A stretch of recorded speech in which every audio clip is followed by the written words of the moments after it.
Trump mengguncang Timur Tengah setelah Jonathan Pollard, mantan mata-mata Amerika Israel, muncul di podcast membicarakan Iran, perang, dan front baru melawan Israel.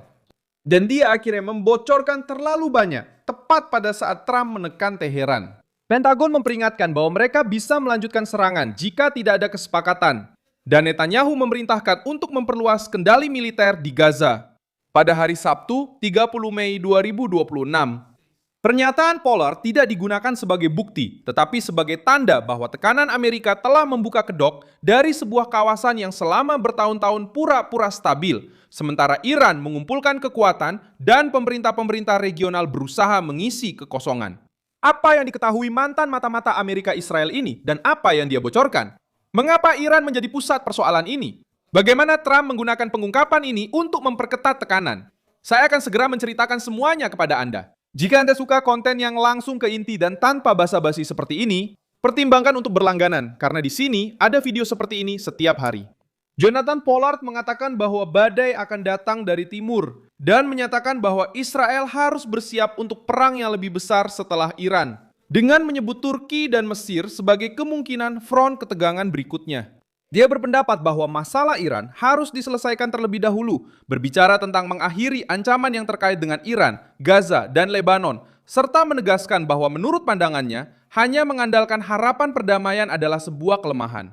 Pernyataan ini memiliki bobot karena Pollard bukanlah sosok sembarangan. Dia pernah terhubungan dengan intelijen Amerika, dihukum karena membocorkan informasi sensitif ke Israel, dan sekarang berbicara dari kubu paling keras dalam politik Israel, memperlihatkan pola pikir perang yang sudah beredar di balik layar kawasan tersebut.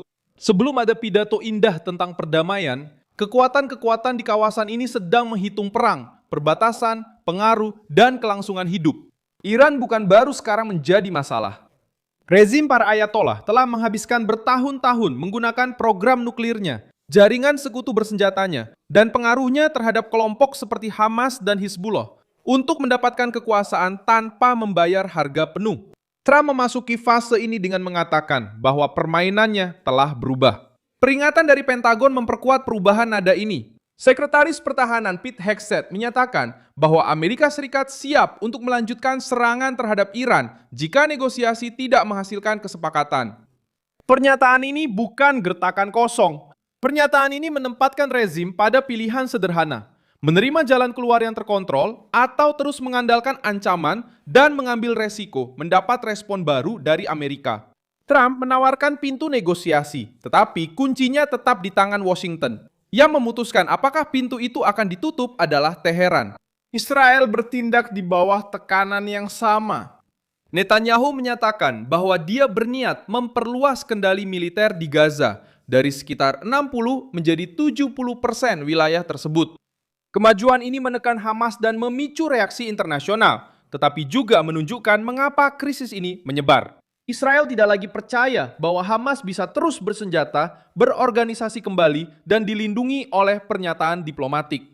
Kelompok kiri menyebut semuanya sebagai eskalasi oleh Trump, tetapi mengabaikan bahwa Gaza telah menjadi bagian dari permainan Iran selama bertahun-tahun, dengan kelompok bersenjata menggunakan warga sipil sebagai tameng politik, dan Israel merespon semakin dalam.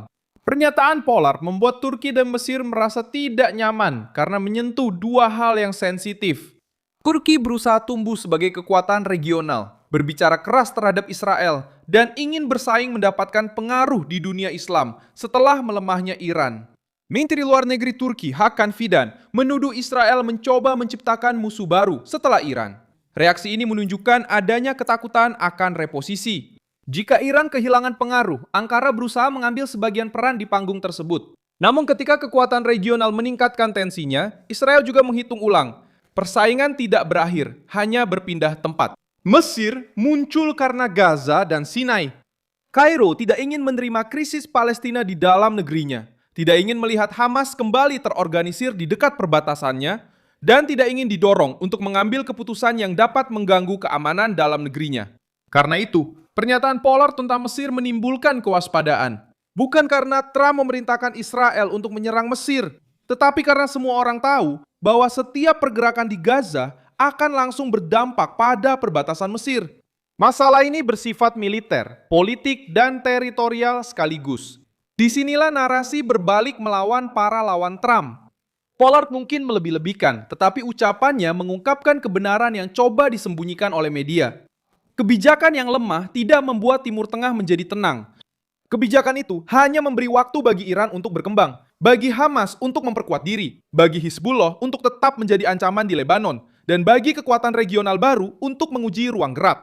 Trump bukan pencipta kekacauan ini, dia hanya menyorotinya. Logika Trump adalah tekanan dengan tujuan. Bukan perang demi perang, bukan pidato sentimental. Ini adalah perhitungan. Iran harus merasakan bahwa memperkaya uranium, menutup jalur, mendanai sekutu bersenjata, dan mengancam Israel memiliki konsekuensi. Israel harus tahu bahwa mereka didukung, tapi juga harus bertindak dalam strategi yang tidak menyerahkan seluruh wilayah kepada kaum radikal. Turki dan Mesir harus menyadari bahwa Washington kembali mengamati setiap gerakan secara serius. Apa yang terjadi sekarang terutama tergantung pada Teheran. Jika rezim menerima kesepakatan yang dapat diverifikasi, Trump dapat mengklaim kemenangan melalui kekuatan tanpa harus memperpanjang konflik. Jika rezim bersikeras untuk mengulur waktu, ancaman serangan baru akan kembali muncul. Setiap langkah sekarang memiliki biaya yang lebih besar, karena Gedung Putih tidak lagi berpura-pura bahwa nota diplomatik dapat menyelesaikan ancaman strategis. Apa yang diungkap Pollard juga menunjukkan detail penting. Israel sudah memikirkan apa yang akan terjadi setelah Iran. Hal ini menakutkan banyak orang, tetapi juga menegaskan mengapa Trump perlu memimpin proses ini dengan tangan yang tegas. Jika Washington menjauh, kekuatan lokal akan memutuskan sendiri langkah selanjutnya. Jika Washington bertindak dengan lemah, Teheran akan mendapatkan waktu. Jika Washington masuk dengan kuat, semua orang harus menilai ulang. Inilah yang membuat pihak kiri merasa tidak nyaman. Trump tidak membuat Timur Tengah menjadi tempat yang nyaman bagi musuh-musuh yang sudah terbiasa dengan toleransi.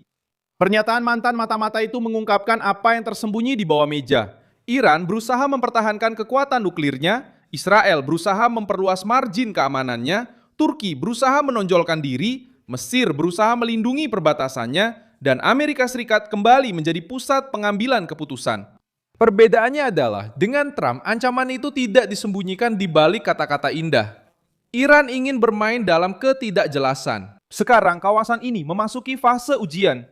Teheran harus memutuskan apakah akan memberikan jaminan atau memilih konfrontasi baru. Israel harus menghitung seberapa jauh mereka akan melangkah di Gaza tanpa memicu krisis yang lebih besar. Turki harus memilih apakah reaksinya sekedar retorika atau tindakan nyata. Mesir harus memperkuat perbatasannya tanpa menerima jika pihak lain mendorong masalah ke Sinai. Trump mengamati semuanya dengan keunggulan sebagai orang yang sudah memahami aturan sebelum yang lain. Di Timur Tengah, siapapun yang tidak membuat musuh menanggung harga, akhirnya justru harus menanggung akibat dari musuh-musuhnya. Saya Miu Songaovis Global, seorang internasionalis, dan tujuan saya adalah membuat Anda tetap terinformasi dengan kebenaran setiap hari. Autan berita ada di deskripsi video. Beri like pada video ini, subscribe ke channel, dan di akhir, lihat komentar agar Anda bisa lebih terlibat dengan komunitas Milson Alves.